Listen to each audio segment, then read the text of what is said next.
హౌస్లో ఎవరిని బ్లాక్ చేసుకోవాలి, ఎవరిని ఫ్రెండ్ చేయాలి అని అన్న సిచ్యువేషన్లో వస్తే అందరిని ఫ్రెండ్ చేసుకొని సోనియాని మాత్రం అలాంటి పర్సన్ నా లైఫ్లో వద్దు ఇది అని చెప్పి మీరు చెప్పడం జరిగింది.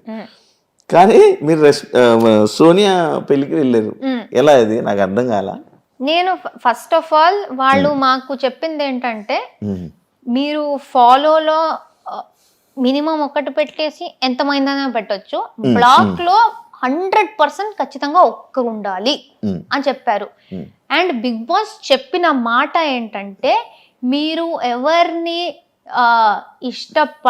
పడట్లేదో, ఎవరిని మీరు హౌస్ తర్వాత కలవకూడదు అనుకుంటున్నారో వాళ్ళని ఇక్కడ పెట్టండి అని ఆయన అనౌన్స్ చేశారు. ఆయన అనౌన్స్ చేసిందే నేను రిపీట్ చేశాను, నేను కలవకూడదు అనుకుంటుంది అనేసి ఇలా పెట్టాను.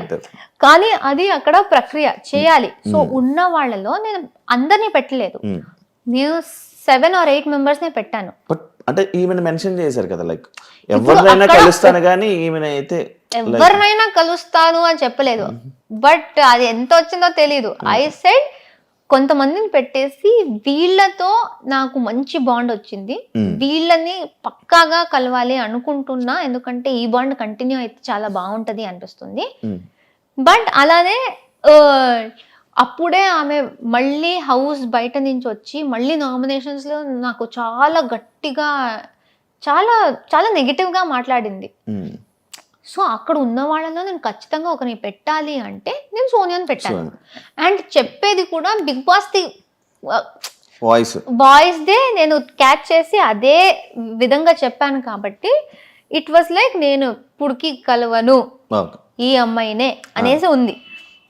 దాని తర్వాత బయటికి వచ్చాక ఇప్పుడు ఫినాలే వచ్చి నేను సోనియాది ఇమిటేషన్ చేశాను స్టేజ్ మీద నాగ్ సార్తో, సోనియాతో మాట్లాడాను, అదంతా ఓకే. పెళ్లి గురించి తెలిసింది.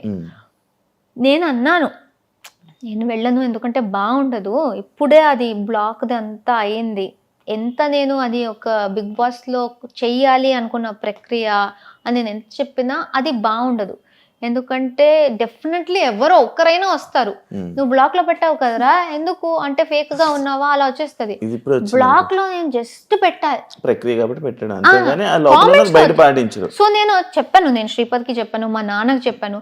సోనియా మా నాన్నకు కూడా ఇన్విటేషన్ ఇచ్చింది దగ్గర నుంచి.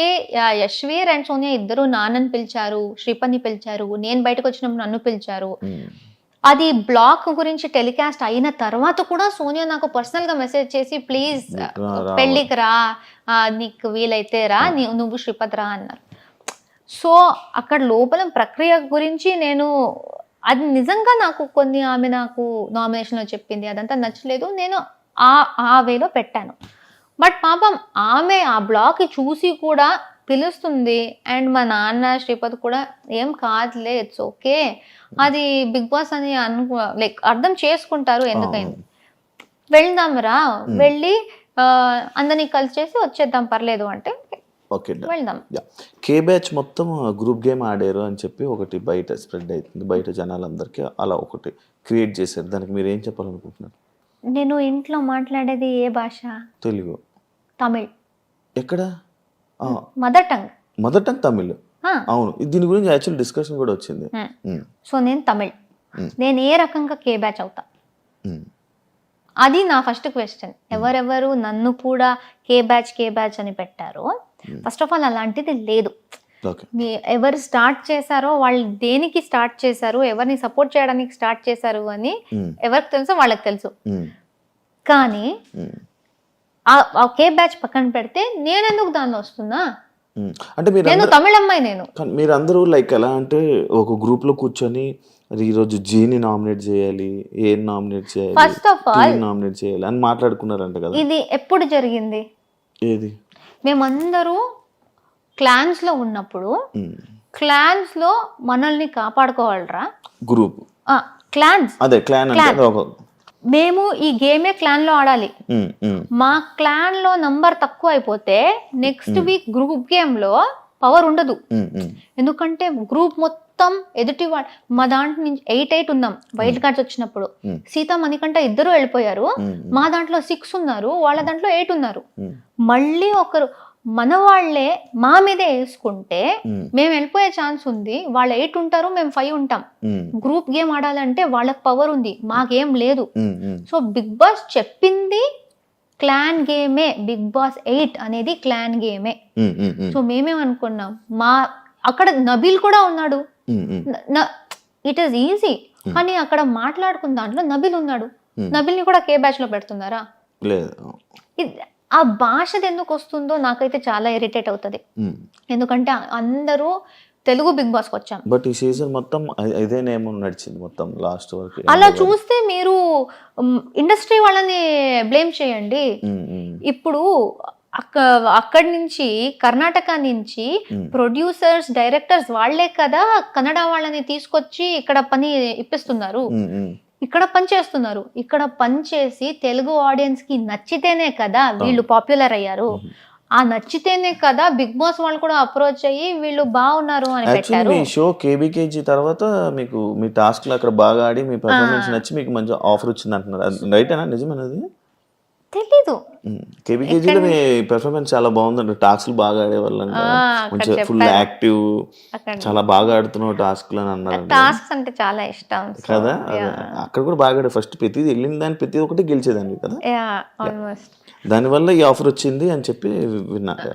నాకు దేనికి పిలిచారో తెలియదు కానీ పిలిచారు అంతే అంతే. సో ఇలా ఇప్పుడు అది మాట్లాడుకుంది మేమేదో షడ్యంత్ర చేసి కుట్రలాగా వాడినే చెయ్యి, ఈ రీజన్కే చెయ్యి, ఎవ్వరూ మాట్లాడుకోలేదు. మాలో చేసుకోకండ్రా, మాలో చేసుకోకండి, ఎందుకంటే ఎదుటి వాళ్ళు మా మీదే చేస్తారు. రాయల్ క్లాన్స్ వాళ్ళు ఓజీస్నే చేస్తారు, వాళ్ళలో చేసుకోరు. మేమెందుకు మాలోనే వేసుకుని పిచ్చి పిచ్చిగా ఆడుతున్నాం? వాళ్ళు వాళ్ళ క్లాన్ గురించి ఆలోచిస్తున్నారు, మేము కూడా వాళ్ళ క్లాన్ గురించి ఆలోచించాలి. నామినేషన్స్ అంటే అది కాదు కదా, ఎవరిలో తప్పు ఉంటే వాళ్ళని క్వశ్చన్ చేయడం. వాళ్ళలో కూడా చాలా తప్పులు ఉన్నాయి, కానీ ఈ సీజన్ లో కొత్తగా క్లాన్స్ వచ్చాయి, లేకపోతే క్లాన్ అనే కాన్సెప్ట్ లేదు. సో ఓజీస్ ఎవరు ఉన్నారో వాళ్ళు స్టార్టింగ్ నుంచి క్లాన్ గేమ్ ఆడుతున్నారు కాబట్టి మాకు అది తెలుసు. మాకు టూ వీక్స్ ఏదో మా క్లాన్ వాళ్ళని మేము నామినేట్ చెయ్యకూడదు అని బిగ్ బాస్ చెప్పారు. అదేంటి బిగ్ బాస్ తప్ప అది? సో క్లాన్స్ ది ఒక ఇది ఉంటది, మీ క్లాన్ ని మీరే ఎందుకు వీక్ మీ టీం క్రికెట్ ఆడుతున్నారు, ఒకడు ఆడట్లేదు, ఆర్ లేకపోతే మీకు పర్సనల్ ప్రాబ్లం ఉంది, బెస్ట్ ప్లేయర్ ని తీసేస్తారా మీరు? పెట్టుకుంటా. టీమ్ గేమ్ అనేది టీమ్ గేమ్. సో మా సీజన్ లో కొత్తగా జరిగింది టీమ్ గేమ్ అనే కాన్సెప్ట్. అది బయట కొత్తది కాబట్టి అందరికి అర్థం కాలేదు. మా టీమ్ ని మేము ప్రొటెక్ట్ చేసుకోవాలి, ఎంత గొడవ అయినా మాలో మేము మాట్లాడుకుని సార్ట్ చేసుకోవాలి. కానీ మా టీం ని వీక్ చేయాలి, ఒకరిని తీసేయాలి అనుకుంటే మాకే ప్రాబ్లం, అది సర్వైవల్ ప్రాబ్లం. మళ్ళీ నెక్స్ట్ నామినేషన్ మా మీద పడుతుంది. సో అది అలా మాట్లాడుకున్నప్పుడు నబీల్ కూడా ఉన్నాడు. సో వాడిని ఎందుకు పెట్టలేదు? సో ఈజీగా ఈ గ్రూప్ అని చెప్పడం చాలా easy, but it is very wrong. మేము తెలుగు షోలు చేస్తున్నాం, తెలుగు బిగ్ బాస్కి వచ్చాం, అందరితో తెలుగులో మాట్లాడుతున్నాం, షో మొత్తం తెలుగులో చేసాం. కన్నడ ఎక్కడి నుంచి వస్తుంది? నువ్వు పుట్టింది నీ తప్ప ఇంట్లో మాట్లాడడం. నన్ను కూడా కేలో వేస్తారు, బట్ నేను ఇంకో నేను తమిళ్ నేను. సో ఏం చెప్తారు దాని గురించి? మీరు తప్పుగా వేరే ఏదేదో బ్యాచ్ క్రియేట్ చేసుకుంటూ, సంబంధం లేని బ్యాచ్లు, భాషకు సంబంధం లేదు. ఎందుకంటే ఆ షోలో తెలుగు మాట్లాడుతున్నాం, అందరూ తెలుగు, అందుకే విన్నర్ అయ్యారంటారా? జనాలు కదా ఓట్ చేసింది. మీకు అంత ఉంటే భాషది ఓట్ చేయకండి, నబీల్ని గౌతమ్ని టాపిక్ తీసుకెళ్ళండి. మీకు తెలుగుయే ఇంపార్టెంట్ అంటే అక్కడ క్యారెక్టర్ చూస్తారు, టాస్కులు చూస్తారు, మీరు ఎలా ఉన్నారు చూస్తారు, అదే కదా లాస్ట్ లో మ్యాటర్ అయ్యేది. అది చూసి ఒక విన్నర్ వచ్చారు. ఇప్పుడు ఎవరెవరు ఈ భాష గురించి చెప్పారో వాళ్ళకి పెద్ద ఆన్సరే దొరికింది, ఎందుకంటే తెలుగు ప్రేక్షకులే చూసి నిఖిల్కి ఓట్ చేశారు. ఇప్పుడు వాళ్ళు ఏం చెప్తారు? తెలుగు వాళ్ళకే చెప్తారా మీరు? లేదు, యాక్చువల్లీ ఇంకొకటి ఉంది మీది, మీ గురించి చెప్తే ఏదైనా కొన్ని సిచ్యువేషన్స్ హౌస్లో జరిగినప్పుడు ఆ సిచ్యువేషన్స్లో మీ తప్పుని మీరు ఒప్పుకోరు, బట్ వీకెండ్లో వీడియోస్ ప్లే అయినప్పుడు సారీలు చెప్తారు. ఎందుకు అని అడిగి. ఇప్పుడు ఫర్ ఎగ్జాంపుల్ నాకు అది మెయిన్గా గివ్ మీ మల్టిపుల్ ఎగ్జాంపుల్స్. నేను ఒక ఎగ్జాంపుల్ నాకు తెలుసు. మేము టికెట్ టు ఫినాలే టాస్క్లో డిస్క్ గేమ్ జరిగింది. నాకు సార్ నన్ను అడిగారు, నువ్వు ప్రతిదీ కరెక్ట్గా ఆడావు అనిపిస్తుందా అన్నారు. నేను ఎంత ఆలోచించానో నేను కరెక్ట్గానే ఆడాను అనిపించింది. కరెక్ట్గానే ఆడాను సార్ అన్నారు. వీడియో చూపించారు, నేను క్యాచ్ పట్టుకున్నది డిస్క్ని. అప్పుడు కూడా అడిగాను, సార్ అది సైడ్లో పట్టుకున్నా కదా సార్, బాస్కెట్ పక్కలో కూడా లేదు ఎందుకు అంటే, అప్పుడు బిగ్ బాస్ది ఒక రూల్ ఆయన చెప్పారు, డిస్క్ కింద పడితే తీసుకోవాలి అనేది. అది నాకు ఫ్లాష్ కూడా కాలేదు. ఆ రోజు సంచాలకులు కూడా చూశారు, కంటెస్టెంట్ కూడా చూశారు. నేను డిస్క్ పట్టుకున్నది గురించి వాళ్ళు గట్టిగా చెప్పి నవ్వుకున్నారు కూడా. ఎవరికి అది కింద పడితేనే పట్టుకోవాలి అనేది గుర్తులేదు. సార్ చెప్తే గానీ నాకు గుర్తు రాలేదు. ఓకే సార్ కరెక్ట్, అది పట్టుకోకూడదు, కింద నుంచి తీసుకోవాలి, ఐఎమ్ సారీ, అది నాకు గుర్తు రాలేదు. అండ్ అది వేరే ఎక్కడ నేను ఒప్పుకోకుండా నేను అక్కడ వచ్చి చేయడం ఏది, ఇది నాకు తెలుసు అంతే. వేరే ఇక్కడ బట్ అంటే వేరేదేమో నాకు అంత ఐడియా లేదు. నాకు నార్మల్ గా ప్రేయర్ నా అంటే ఇలాంటి సిచ్యువేషన్స్ రావడం వల్లనే ఏమో ఇవి ప్రేయర్ నా అంటే లైక్ ఇలా లైక్ ఇప్పుడు గౌతమ్ సిచ్యువేషన్ ఉంది. వాడికి ఎక్కడ సారీ చెప్పాను నేను? సారీ చెప్పలేదు, జస్ట్ చెప్తున్నా. ఇలాంటి సిచ్యువేషన్స్ ఏమైనా జరుగుతున్నప్పుడు అక్కడ మనం ఫైట్ చేస్తాం. బట్ కొన్ని సిచ్యువేషన్స్ లో ఇలా వీకెండ్స్ లో వచ్చినప్పుడు నాగార్జున సార్ దగ్గర మనం సారీలు చెప్తూ ఉంటాం నార్మల్ గా. బట్ గౌతమ్ విషయంలో జరగలేదు. నయని పావనిలో ఆ పుడింగ్ విషయం వచ్చింది. నాకు అది తప్పు అనిపించలేదు. కానీ నాకు సార్ అంత పెద్ద ఆయన వచ్చేసి ఆయన అది తప్పమ్మా అంటూ ఉంటే అక్కడి నుంచి ఆయనతో కూడా ఆర్గ్యూ చేసుకుని నించునే అంత ఇది లేదు. సో అక్కడ ఓకే లైక్ అదే ఇలాంటి సిచ్యువేషన్స్ లోనే అన్నారు లైక్ బట్ ఇప్పుడు నాకు అక్కడ సిచ్యువేషన్ ఏం జరిగింది, అక్కడ కూర్చుని నేను నాకు సార్ అంత టైం లేదు, నేను ఆయన టైం వేస్ట్ చేయాలని కూడా అనుకోవట్లేదు. నేను జైల్లో ఉన్నాను, నయని బయట నుంచి ఏదో మాట్లాడుతూ ఉంది, మధ్యలో నేను మాట్లాడితే నీతో నేను మాట్లాడట్లేదు అంది. I'm not talking to you, please don't interrupt అని చాలా రూడ్గా మాట్లాడింది.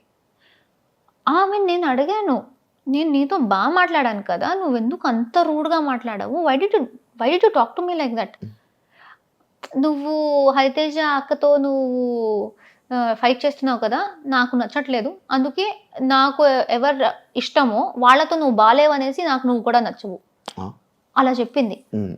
అది ఆమె చెప్పింది. దాని తర్వాత జైల్లో అది వదిలేసాను ఏంటి ఎలా మాట్లాడింది అనేసి. దాని తర్వాత షీ సెడ్ ఏదో నా గౌతమ్తో తేజతో మాట్లాడుతూ షీ సెడ్, ఈ అమ్మాయిని నేనే నామినేట్ చేశా కిల్లర్ గర్ల్స్ టాస్క్ లో, నా వల్లే జరిగింది, నేనే చేశాను అని అట్లీస్ట్ 4-5 times చెప్పింది. నేను చెప్పాను, నువ్వు ఒక్కదానివి చేయలేదు, అక్కడ పృథ్వీ ఇంటర్ఫియర్ కాకపోతే నువ్వు ఒక్కదానివి చేయకపోయి ఉండొచ్చు, ఎందుకంటే దానికి ముందు 3 rounds నేనే పట్టుకున్నా ఆమె వచ్చిన. సో నువ్వే చేసావు అనకు, నువ్వు చేయాలనుకున్నావు, నీకు ఒక తోడు వచ్చారు, నువ్వు చేసావు ఫైన్, కానీ నేనే చేసా ఈ అమ్మాయి, అది కూడా ప్రేరణ కూడా కాదు, ఈ అమ్మాయిని నేనే చేసా అని 3-4 సార్లు అనింది. అప్పుడు నేను నువ్వు ఏంటి పెద్ద పుడింగా నన్ను నామినేట్ చేయడానికి అన్నాను. అందరికీ ఆమె ఎలా చెప్పింది సార్, ఆమె చాలా ఒక విచిత్రమైన ఫేస్ పెట్టుకుని, అంటే అసలు మనిషిలాగా కూడా చూడట్లేదు, నువ్వు పుడింగా నువ్వు ఈ ఫేస్ చేసి అందరికి చెప్పింది. అండ్ నాకు సరికి కూడా అలా చెప్పింది. వీడియో వచ్చింది, నేను ఎలా అన్నా, నువ్వేంటి పెద్ద పుడింగా ఇలా అన్నా, సర్కాజం ఉంది, నాకు నిజంగా తప్పు అనిపించలేదు. ఇంత స్టోరీ నేను కూర్చుని నాకు సరికి చెప్తూ ఉంటే ఆయన కూడా అనుకుంటారు నాకు ఎందుకురా ఇదంతా అనేసి.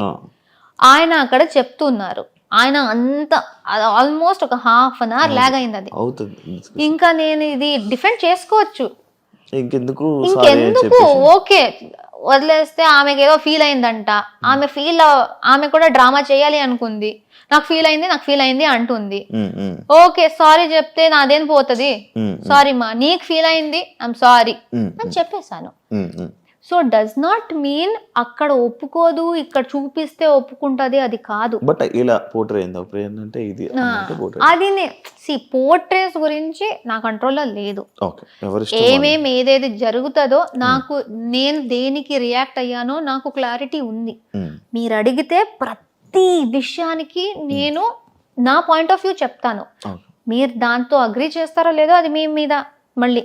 బట్ అది ఎడిటింగ్ లో ఎలా చేశారో వాళ్ళు, ఎంత పెట్టారో నాకు తెలీదు. ఇప్పుడు నయని నాకు ఇన్ని మాటలు చెప్పింది కదా, అదేమైనా వచ్చిందా? లేకపోతే నేను జస్ట్ పుడింగ్ అనే మాట ఒకటే వచ్చిందా? ఎందుకంటే ఇదంతా జరిగితే అప్పుడు ఆమె ఏం చెప్పింది, నన్ను డిస్రెస్పెక్ట్ చేసింది అనింది. దానికన్నా ముందు ఆమె చేసింది మొత్తం నా మీద డిస్రెస్పెక్ట్. దానికి ఎక్కడ, దాని గురించి ఎవరు మాట్లాడట్లేదు, కానీ నేను చేసిన వెంటనే పెద్ద తప్పు అది. అలాంటిదే నాకు చాలా జరిగాయి. సో ఫస్ట్ నుంచి సిచ్యువేషన్స్ అవే చెప్తున్నారు.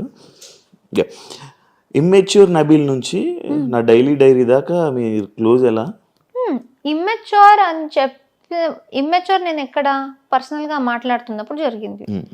ఇమ్మెచ్యూర్ కన్నా ముందు కూడా మేము క్లోజ్ ఉన్నాం. పేరు నవ్వు అనుకుంటూ వివర్ క్లోజ్, మేము క్లోజ్ అయ్యాము. ఆయనకి కొన్ని విషయాల్లో నేను నచ్చలేదు, ఆయన నాతో మాట్లాడడం ఆపేశారు. నబీల్, నువ్వు ఫ్రెండ్స్, మాకు ఒక బాండ్ ఉంది, నీకేమైనా నాతో అనిపిస్తే నువ్వు నాతో ఓపెన్ గా మాట్లాడొచ్చు. అది కాకుండా లేదు నేను మాట్లాడను, సైలెంట్ గా ఉండి నామినేషన్ లో మాట్లాడుకుంటా అంటే I feel that is immature అన్నాను. అది ఒక చిన్న ఇది, అది నామినేషన్ దాకా కూడా నేను తీసుకురాలేదు. నేను ఫ్రెండ్ అనుకున్న వ్యక్తితో చిన్న గొడవ జరిగింది. అది ఆయన అరుస్తారు, నా వాయిస్ కూడా గట్టిది, ఆయన అరిస్తే నేను కూడా అరిచాను, అది పెద్దదయింది. దాని తర్వాత మేము నార్మల్ అయిపోయి, దాని తర్వాత నా డైరీ అనే స్టేజ్, ఆ ఇమ్మెచ్యూర్ టు డైరీ ఎన్ని వీక్స్ ఉన్నాయి మధ్యలో. సో ఇమ్మెచ్యూర్దే అది పోయి మేము నార్మల్ అయిపోయి, దాని తర్వాత ట్రావెల్ అయ్యి వీక్స్ వెళ్తూ మేము క్లోజ్ అయ్యి దానికి వచ్చింది. సో ఇమ్మెచ్యూర్ మీరు మధ్యలో పట్టుకుంటున్నారు.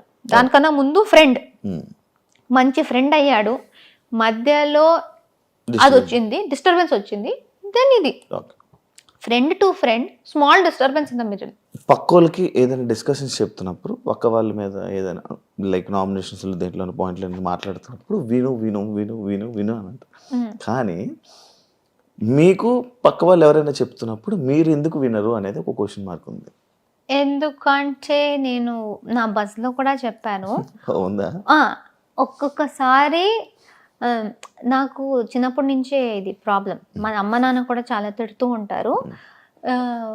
నా మైండ్లో ఒక మాట చెప్పే లోపల 10 ఆలోచనలు వచ్చేస్తాయి, ఫ్లాష్ అవుతాయి, 10 మాటలు వచ్చేస్తాయి. ఇది కూడా చెప్పాలి, ఇది కూడా చెప్పాలి, ఇది కూడా చెప్పాలి. సో అన్నీ చెప్పేయాలి అనేసి నేను మీకు ఒక స్టోరీ చెప్తున్నా అనుకోండి, స్టోరీ స్టార్ట్ చేస్తా, దాని మధ్యలో నాకు ఒక వర్డ్ వచ్చి వేరేదో గుర్తొచ్చి దాన్ని స్టార్ట్ చేసేస్తా. నేను ఎక్కడ స్టార్ట్ చేశానో అది మర్చిపోతా లాస్ట్ లో. సో నేను ఒక మాట అంటున్నప్పుడే నాకు 10 విషయాలు వచ్చేస్తాయి చెప్పాలి అనేసి. సో ఎదుటి వాళ్ళు మాట్లాడుతున్నప్పుడు దానిలో ఏదో ఒకటి నాకు పాయింట్ వస్తే, వాళ్ళు ఏదో కొంచెం తప్పు చెప్తున్నారు అంటే ఆ తప్పుకి చెప్పడానికి వచ్చేస్తాం, మర్చిపోతా, మళ్ళీ మర్చిపోతా, ఆ పాయింట్ చెప్పేయాలి.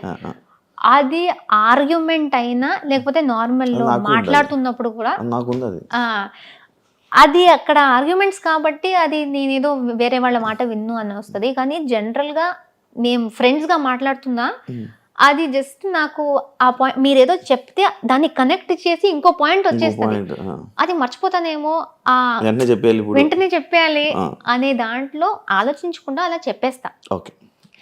అది అండ్ చాలా ఓవర్లాప్స్ అవుతున్నప్పుడు విను విను విను అంటాను. బట్ ఇది it's just one very innocent habit. ఎవరితో అయినా చిన్నప్పటి నుంచి ఆ హ్యాబిట్ ఉంది, ఎందుకంటే ఎక్కువ మాట్లాడతా కదా, చెప్పేయాలి షోస్ ఈవెంట్లు అన్ని చేసి చేసి అలవాటు అయిపోయి వస్తూ ఉంటది అలా. అది ఎవరైనా కట్ చేయాలి అని కాదు, నా మైండ్లో ఉన్నది చెప్పుకోవాలి అనేది. సో అంతే. మీ గేమ్కి మీ స్ట్రాంగ్ పాయింట్ ఏంటి? లైక్ డిబేట్ చేయడమా లేకపోతే టాస్క్స్ ఆడడమనా క్వాలిటీ అని అనుకుంటున్నారా? ఐ థింక్ ఏది చేసినా సాలిడ్గా ప్రేరణలా ఉంటూ 100% ఇవ్వు. 100% కన్నా ఎక్కువ అవుతే అది ఇవ్వు అని ప్రతి దాంట్లో అనుకున్నా. ఓకే. ఎక్కడ ఫేక్ చేయకూడదు, ప్రిటెండ్ చేయకూడదు, లేకపోతే దొరకపోతా. ఎందుకంటే ఇన్ని కెమెరాలు ఉన్నాయి. ప్రతి చోట ఉంటది కెమెరా. నేను నార్మల్గా ఉంటేనే తట్టుకోలేరు, నేను యాక్టింగ్ చేసి వేరేలా ఉంటే ఎలా అయిపోతుందో తెలీదు. సో ఫస్ట్ నేను ఇంటికి వచ్చినప్పుడు I thought best be like yourself, and ఏది చేసినా బీ 100%. నీకు అనిపిస్తే మాట్లాడు, కోపం వస్తే తిట్టు, అంతే. జస్ట్ సాలిడ్గా ఉండు, అలానే అనుకున్నా. So I think it's not specifically debate, it is not specifically tasks. ఏది ఇచ్చినా బెస్ట్గా చేయి అని అనుకున్నా, అది చేశాను. మీకు బూతులు వచ్చా? ఇప్పుడు నేను నిఖిల్తో వాడాను కదా, బయట అది కూడా వాడను. నాకు వచ్చు, నేను వాడను. ఓకే. లైక్ ఎందుకు అడిగానంటే యాక్చువల్లీ క్వశ్చన్ అంటే ఎన్ని రోజులు 100 days ఎలా కంట్రోల్ చేసి వాళ్ళ మీద అన్ని కోపాలు వచ్చినా అన్ని వచ్చినా ఎలా కంట్రోల్ చేసుకుని ఉన్నారా అని. నాకు మాక్సిమం స్టూపిడ్, ఇడియట్, మెంటల్ ఈ వర్డ్స్ నేను వాడతా. నా చెల్లి వీళ్ళ లైక్ ఈ జనరేషన్ వాళ్ళందరూ వాడినప్పుడు అరే అరే అరే ఎందుకు అలాంటి వర్డ్స్ వాడుతున్నావు, బ్యాడ్ వర్డ్ అని నేను చెప్తా. ఐ స్వేర్, నేను మా చుట్టూ ఉన్న వాళ్ళకి ఐ కంట్రోల్ దెమ్. నాకే అది వచ్చిందంటే నాకే షాక్. అది ఇప్పుడు వచ్చి అడిగారా నీకు అదేంటి మాకిలా కాపుతూ నువ్వేంటి అక్కడ అలా వాడేవని? అది ఐ డోంట్ నో, వాళ్ళు అడగలేదు. బట్ అలా బట్ వచ్చు, నాకు వర్డ్స్ అంతా తెలుసు, వాడను. 100% ఇచ్చారు గేమ్స్ లోని, టాస్క్ లోని ఇచ్చారు 100%, డిస్కషన్స్ లోని ఇచ్చారు, నామినేషన్స్ లో ఇచ్చారు, అన్నిటిలోని అన్ని ఫైట్ ఇచ్చారు, చీఫ్ అయ్యారు. కానీ ప్రేరణ విన్ అవ్వకపోవడానికి రీజన్ ఏంటి? మీరు చెప్పండి. మీరే చెప్పాలి. యాక్చువల్లీ నాకు ఎలా తెలుసు? ఎందుకు అనుకుంటున్నారు? మీలో మీకు ఏమైనా ఉంటుంది కదా, ఒకటే అది ఎందుకు అవ్వలేదు అని ఒక డిస్కషన్ ఉంటుంది, ఒక పాయింట్ ఉంటుంది కదా, ఎందుకు అవ్వలేదా ఈ పాయింట్లో నేను ఎందుకు వెళ్ళలేకపోయా అనేది ఏం లేదా? అంటే ఐ ఫీల్ ఎంత నేను చూసానో, ఎంత విన్నానో, ఓవరాల్ గౌతమ్కి నిఖిల్కి మస్తు పోటీ అయింది. వాళ్ళిద్దరికే ఈ సైడ్ నుంచి ఈక్వల్ ఫైట్ అయితే, సో అది ఇంట్రెస్టింగ్ అయింది. నీకు ఈక్వల్ టక్కర్ ఇచ్చే వాళ్ళు ఒకరు ఉన్నారు అన్నప్పుడు వీళ్ళిద్దరిది గొడవ చాలా స్ట్రాంగ్ గా కనిపిస్తుంటది. వీడు గెలుస్తాడా అని. నేను ఒకటే అమ్మాయి అయిపోయాను కాబట్టి నేను సోలోగా నా దాంట్లో జోకర్లా తిరుగుతున్నా. సో మేబీ నాకు కూడా if I have equal force maybe ఇది కూడా హైలైట్ అయ్యేదేమో అనిపిస్తుంది. సో వీళ్ళిద్దరు గొడవలో వీళ్ళిద్దరు ఏంటి ఇంత స్ట్రాంగ్ ఆల్ఫా మేల్ లాగా ఉన్నారు అనే సెన్స్ లో ఐ ఫీల్ వాళ్ళిద్దరిది చాలా పైకి వెళ్ళిపోయింది. సో మేబీ నాకు అది లేదు అనేసి. అండ్ చాలా మంది అదే మెగా చీఫ్ టైంలో నేను అర్చింది వాళ్ళకు నచ్చకుండా. అండ్ ఐ ఆల్సో బిలీవ్ కొన్ని హౌస్ మేట్స్ ది ఇది ఉంది, చెయ్యి ఉంది, కావాలని నువ్వు ఇలా చేస్తున్నావు అక్కడ అవసరం కూడా ఉండదు, కానీ నువ్వు చేస్తున్నావు అనేది. ఏం చేయలేదు. బయట ఆడియన్స్ రియాక్షన్ ఓకే ఎలా అనిపిస్తుంది? వెరీ గుడ్, బాగుంది. యాక్చువల్లీ నేను అదే చెప్పాలనుకున్నా. పొజిషన్తో ఎలా ఉన్నారంటే నాకు దీని నుంచి వచ్చిన ఆడియన్స్